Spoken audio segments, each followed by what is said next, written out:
Assalamualaikum warahmatullahi wabarakatuh. Nama saya Rizal Paprila Budiawan, akan menjelaskan tentang pertemuan 8 aplikasi pengolah kata. Aplikasi pengolah kata atau word processor ialah software yang dipergunakan mengolah kata dan berkaitan menggunakan dokumen seperti tahap menggunakan, mengedit, membuat, memodifikasi, menyunting, serta mencetak dokumen. Banyak pula digunakan untuk membuat naskah, laporan, brosur, artikel, karya tulis, serta lain. Macam-macam aplikasi pengolah kata. Yang pertama ada Microsoft Word, diluncurkan oleh perusahaan Microsoft Corporation dengan satuan paket yang terdapat Microsoft Office. Menjadi salah satu jenis pengolah istilah yang banyak dipergunakan oleh komputer yang ada di dunia. Yang kedua adalah Lotus Word Pro, merupakan perangkat lunak yang dikeluarkan oleh IBM, di mana kelebihan itu dapat mempertukarkan file dokumen menggunakan Microsoft Word. Pengguna dapat mendiktekan secara langsung teks yang diketik dan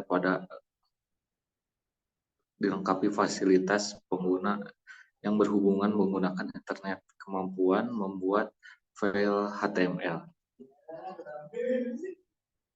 Yang ketiga ada ABI Word, mempunyai ukuran yang kecil serta mampu diunduh secara gratis, sehingga bisa memilikinya kapanpun dan dimanapun.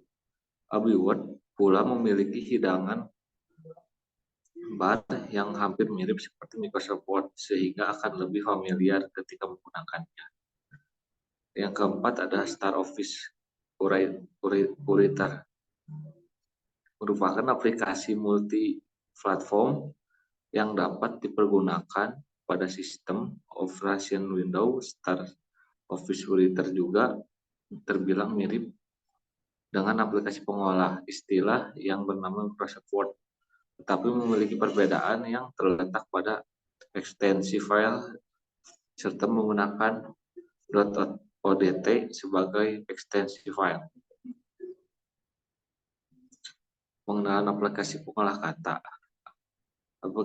Aplikasi pengolah kata adalah suatu aplikasi atau program pada komputer yang digunakan untuk melakukan pengolahan terhadap kata maupun dokumen. Aplikasi pengolah kata atau biasa juga disebut dengan word processor digunakan pada saat mengetik dokumen. Kelebihan Microsoft Word dapat ditemukan pada setiap komputer atau laptop, namun mempunyai kekurangan, yaitu aplikasi yang ditawarkan terlalu mahal. Dibanding kelebihan ABI Word yang mempunyai ukuran penyimpanan kecil, tapi juga mempunyai kekurangan. Pada ABI Word, fitur untuk Microsoft Word belum lengkap.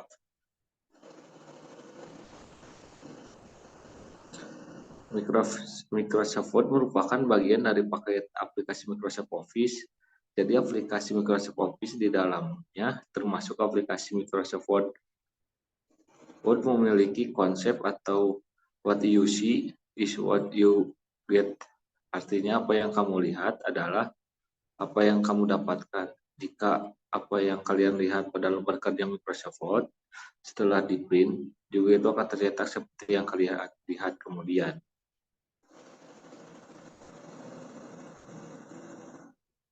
Terima kasih.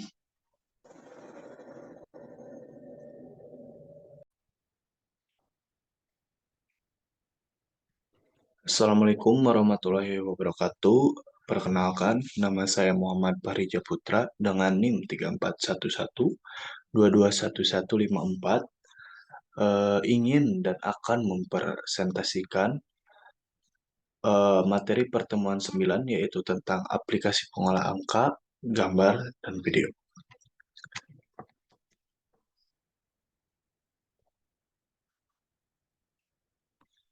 Yang pertama, Pengertian aplikasi pengolah angka atau biasa disebut juga spreadsheet. Aplikasi pengolah angka atau spreadsheet adalah program komputer yang digunakan untuk memanipulasi, menangkap, dan menampilkan data yang disusun dalam kolom dan baris. Dalam komputer, spreadsheet berisi tabel yang terdiri dari kolom dan baris. Tabel tersebut berisi nilai yang sudah saling berhubungan. Artinya, saat kamu mengubah salah satu nilai yang ada di dalam tabel, maka nilai yang berada di dalam tabel lain juga perlu diubah agar hasilnya sesuai. Apa sih spreadsheet gitu? Sesuai dengan slide ini, di sini tertera bahwa spreadsheet adalah sebuah program yang difungsikan untuk mengolah data berupa angka, gunanya untuk menganalisa data berupa statistik, perhitungan akuntansi, dan pembuatan grafik. Selain itu, ada pun jenis-jenis spreadsheet. Yang pertama, ada Lotus 123, yang kedua ada KS Spread, yang ketiga ada Star Office Scale, yang keempat ada Open Office Scale, yang kelima ada Abacus, yang keenam Gnumeric, yang ketujuh Wix, yang kedelapan XXL, dan yang kesembilan adalah Microsoft Excel. Yang selanjutnya adalah tentang apa sih fungsi spreadsheet. Fungsi spreadsheet antara lain, yang pertama adalah membuat tabel data, yang kedua membuat lembar kerja, yang ketiga mengelola angka untuk perhitungan sebuah data dan grafik, yang keempat mengelola data dengan menggunakan rumus, grafik dan data, dan yang terakhir adalah untuk membuat pekerjaan di bidang statik. Seperti yang kita tahu, rata-rata aplikasi pengolah kata atau spreadsheet yang sering kita gunakan sehari-hari adalah Microsoft Excel. Di sini ada pengertian Microsoft Excel, yaitu Microsoft Excel digunakan untuk mengolah data atau spreadsheet. Dengan menggunakan Microsoft Excel, kita bisa memasukkan data-data berupa angka, teks, laporan, laporan keuangan, dan lain-lain untuk diolah dengan menggunakan fungsi dan formula untuk keperluan analisis data. Dan yang selanjutnya adalah bagaimana sih cara menggunakan Microsoft Excel. Di sini tertera bahwa cara menggunakan Microsoft Excel untuk mengoperasikan Microsoft Excel yang pertama kali dilakukan adalah membuat workbook baru, yaitu dengan cara klik Excel, lalu pilih blank workbook. Dalam satu file workbook bisa menulis banyak data yang berbeda dalam lembaran-lembaran yang disebut dengan worksheet atau sheet. Selanjutnya, worksheet atau sheet adalah sejumlah halaman yang ada di dalam setiap workbook atau lembar kerja Excel. Dan yang selanjutnya, apabila ingin membuat worksheet lembar baru, maka dapat mengklik New Sheet. Jika ingin menghapus worksheet, klik kanan, lalu pilih Delete. Dan jika ingin mengganti nama worksheet, klik 2 kali, lalu diberi nama atau bisa klik kanan, lalu pilih Rename. Dan selanjutnya untuk memindahkan worksheet sesuai keinginan dengan tujuan memudahkan mobilitas kerja, ada dua cara. Yang pertama, klik salah satu sheet, lalu pilih drag pada posisi yang diinginkan. Dan yang kedua, klik kanan, pilih move or copy, pilih lagi move to end, dan pilih OK. Masih di cara menggunakan Microsoft Excel, pada tiap lembar kerja Excel terdiri dari banyak sel. Sel adalah pertemuan antara kolom dan baris. Dalam worksheet, pertemuan kolom dan baris membentuk kotak-kotak kecil dan itu yang dinamakan sel. Kita bisa mengetikkan teks atau angka seperti 1 dan 2 dan juga bisa memberikan warna pada sel dengan cara seleksi atau block cell yang akan diberi warna, lalu pilih fill color, lalu tambahkan warna sesuai dengan keinginan. Dan selanjutnya untuk menggabungkan sel, yaitu caranya dengan mengseleksi sel yang akan digabungkan, lalu klik atau pilih Merge Cell. Dan yang selanjutnya untuk menambahkan sel di antara dua sel, yaitu dengan cara klik kanan, lalu pilih Insert. Dan untuk menghapus sel, klik sel yang akan dihapus, klik kanan, lalu pilih Delete. Yang selanjutnya, pembahasan tentang aplikasi pengolah gambar. Pengertian aplikasi pengolah gambar. Aplikasi pengolah gambar adalah perangkat lunak yang dibuat untuk membantu pengolahan gambar secara mudah baik dalam bentuk foto hingga pengeditan garis. Dan adapun jenis-jenis aplikasi pengolah gambar yaitu yang pertama ada CorelDRAW, yang kedua Inkscape, yang ketiga Adobe Photoshop, yang keempat Adobe Illustrator, yang kelima AutoCAD, yang keenam Paint, yang ketujuh Grim, yang kedelapan Photosyn, yang kesembilan Macromedia Freehand. Dan yang selanjutnya ada fungsi aplikasi pengolah gambar. Yang pertama, fungsinya tidak lain dan tidak bukan yaitu memudahkan pengeditan gambar. Dan yang kedua, dapat mempercantik tampilan gambar. Yang ketiga, mencetak gambar dengan mudah dan cepat. Yang keempat, ada untuk memudahkan pembuatan logo. Dan yang kelima, dapat membantu pembuatan sketsa. Dan selanjutnya, dan yang terakhir adalah pembahasan tentang aplikasi pengolah video.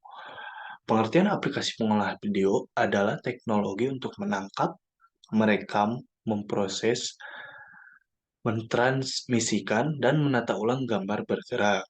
Adapun jenis-jenis aplikasi pengolah video yang pertama, yang sering kita dengar yaitu yang pertama adalah CapCut, yang kedua VN.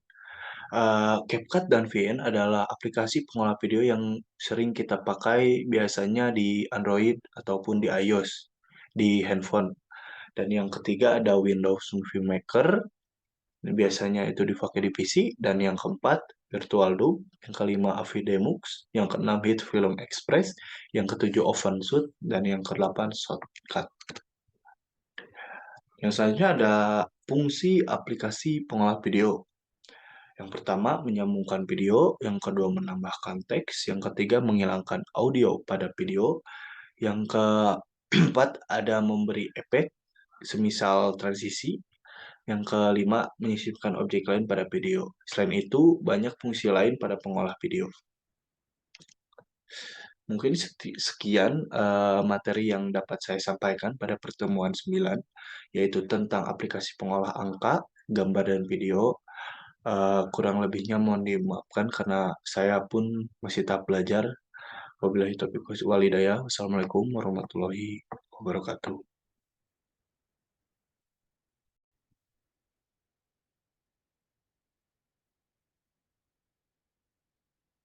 Assalamualaikum warahmatullahi wabarakatuh.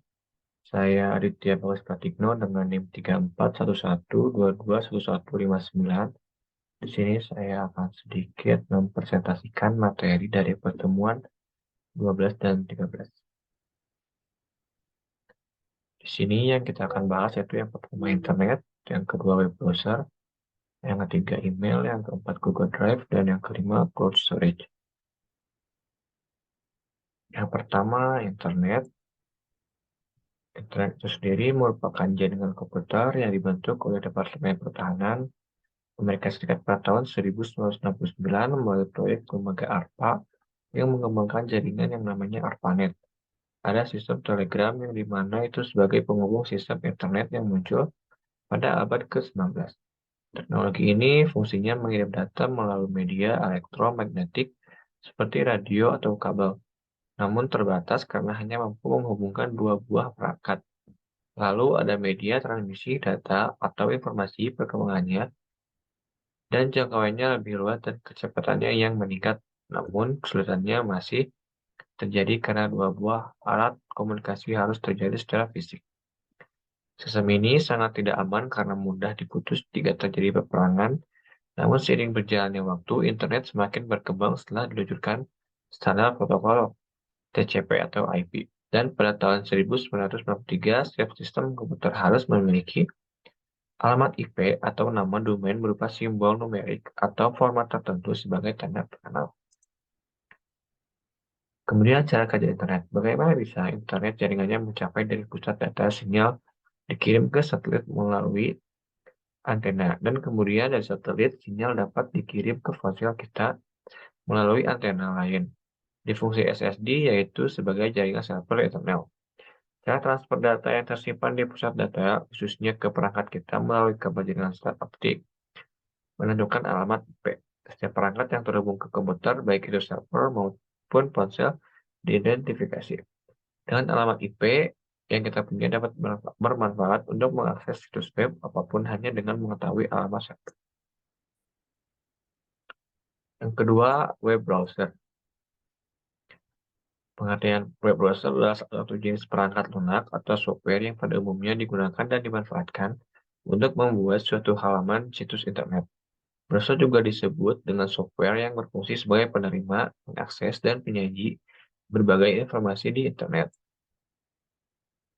Kemudian fungsi web browser sendiri yaitu yang pertama mempermudah dalam mencari informasi di internet, yang kedua menyimpan data-data di internet, yang ketiga membuka file dengan ekstensi tertentu, yang keempat mendukung pemakai search engine, dan yang terakhir menjaga keamanan website. Kemudian ini jenis-jenis internet ada banyak sekali.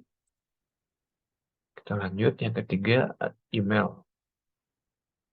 Email merupakan singkatan dari electronic mail. Sesuai dengan namanya, email adalah surat elektronik yang dikirim dengan menggunakan bantuan komputer, smartphone, atau tablet plus koneksi internet. Sebenarnya email ini sama sekali surat-surat yang biasa kita tulis di masa lalu. Namun alih-alih menulis di kertas, kita menulisnya di layar elektronik. Begitu juga saat mengirimkan, kita tidak menggunakan jasa pak pos, melainkan bantuan internet. Nah, fungsi email itu yang pertama, email dapat menghubungkan kita dengan siapa saja yang terhubung di internet di seluruh dunia dengan biaya pusat lokal. Yang kedua, dengan email, data dikirim secara elektronik sehingga sampai tujuan dengan sangat cepat dan gratis. Yang ketiga, bisa mengirimkan kepada lebih dari satu orang saat bersamaan. Yang keempat, dapat dipergunakan untuk mempermudah komunikasi dengan orang yang ada di belahan dunia manapun. Kemudian yang keempat ada Google Drive.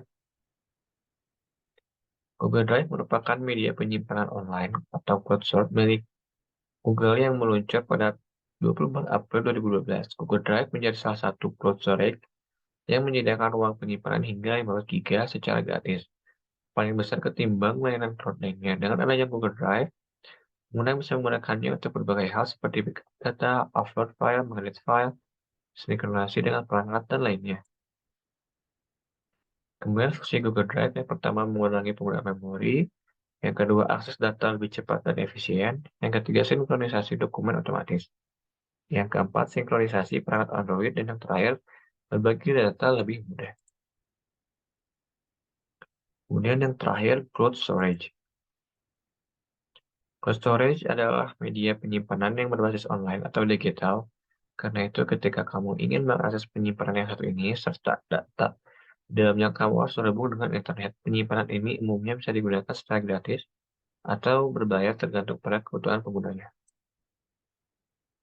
Kemudian macam-macam cloud storage. Yang pertama ada public cloud storage, yang kedua personal cloud storage, yang ketiga private cloud storage, yang keempat hybrid cloud storage. Kemudian fungsi cloud storage yaitu yang pertama menyimpan dan berbagi data, yang kedua hemat dan ramah lingkungan, yang ketiga kontrol data. Oke, mungkin cukup sekian presentasi yang bisa saya sampaikan. Kurang dan salahnya mohon dimaafkan. Wassalamualaikum warahmatullahi wabarakatuh.